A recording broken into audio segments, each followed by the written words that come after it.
કે નવરાત્રીની અંદર જે આપણી બહેનો દીકરીઓ ગરબાની અંદર રાસ અને દાંડિયા રાસની અંદર જ્યારે જાય છે ત્યારે ઘણા એવા વિધર્મીઓ જે ચાંદલા કરે,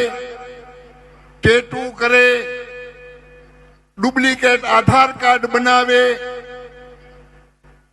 અને આપણી બહેનો દીકરીઓને જે ટાર્ગેટ કરે છે, તો આજે યુવાધન પાસે એક સાધુ તરીકે હું પ્રાર્થના કરું, પ્રભુ પહેલા બહેનો દીકરીઓ માટે માથા દઈ દેતા, હવે ખાલી ધ્યાન તો રાખજો, તમે ખાલી માથા દેવાની જરૂર નથી, દઈ પણ દેવાય તોય વાંધો નહીં. દીકરીની રક્ષા માટે માથું પણ દઈ દેવાય તોય વાંધો નહીં. પણ નવરાત્રીની અંદર ખાસ પ્રભુ જ્યાં જ્યાં પંડાલો હોય ત્યાં અહીંયા જ્યાં તમે મારો અવાજ સાંભળો છો, તો એક સાધુ તરીકે, ભગવા ભેખ તરીકે હું તમને પ્રણામ કરીને કહું છું કે દાંડિયા ઓછા રમજો, પણ આપણી બહેનો દીકરીઓ રમતી હોય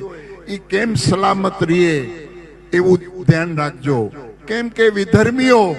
આપણી બહેનો દીકરીઓને ટાર્ગેટ બનાવે છે અને વિધર્મીઓ આજે પ્રભુ 2 દિવસ પહેલા જ ભારતના પંતપ્રધાન માનનીય મોદી સાહેબ